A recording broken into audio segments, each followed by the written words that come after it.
ça fait peur de grandir. Une réponse que j'entends souvent de la part de mes amis ou des gens qui m'entourent quand je leur pose la question « Tu préférais quand tu étais enfant ou maintenant ?» c'est qu'ils donneraient tout pour revenir à cette époque. Ils parlent de la joie pure, de la naïveté, de l'insouciance qu'ils avaient lorsqu'ils étaient petits. Que rien n'était grave, que tout était beau, que tout n'était qu'émerveillement, parce que les problèmes des grands ne les touchaient pas en somme. Mais moi, je n'ai jamais eu ce ressenti-là. J'ai toujours adoré grandir. Bien évidemment, il y a des passes plus difficiles, plus noires et plus longues que d'autres. Il y a des phases où 1000 questions nous assaillent soudainement et dont on ne parvient à trouver aucune réponse. Mais c'est justement tout ce processus-là que j'aime, parce qu'il m'aide à forger avec beaucoup de temps, d'essais, de réussites, d'échecs et de questionnements, la personne que je suis, ou que j'essaie de devenir.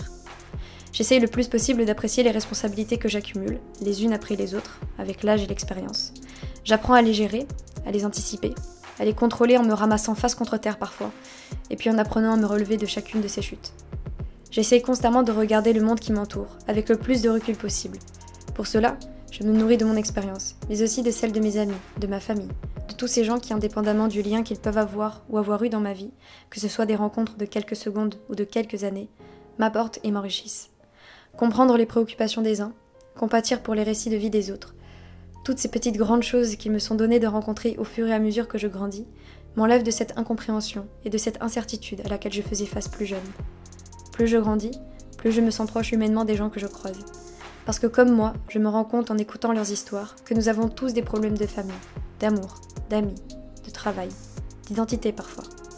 Je me sens bénie de grandir à travers les yeux de cette multitude de personnes en plus des miens, d'apprendre à m'assagir, à moins réagir à chaud, à envisager les choses sous le plus grand nombre d'angles possible. J'aime me remettre en question sur des sujets qui le nécessiteront tout au long de ma vie, en apprenant à ne plus en avoir peur, mais à embrasser l'inconstance de ces recherches perpétuelles. J'apprends petit à petit à laisser plus facilement les personnes que j'aime rentrer dans ma vie et à laisser partir celles qui ne pourront plus vraiment y apporter quoi que ce soit de positif.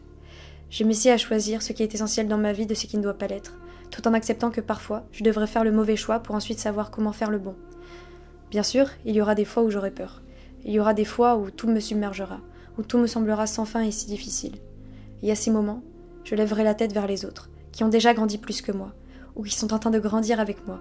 Mes parents, mes amis, ou même des inconnus parmi ce monde que je peux entendre.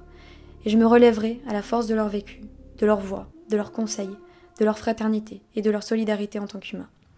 Alors je ne dirais pas que grandir ça fait peur. Je dirais plutôt que grandir, ça fait moins peur quand on sait qu'on a autour de nous tout plein d'autres personnes qui grandissent aussi, ou qui ont déjà grandi, et avec lesquelles on peut grandir.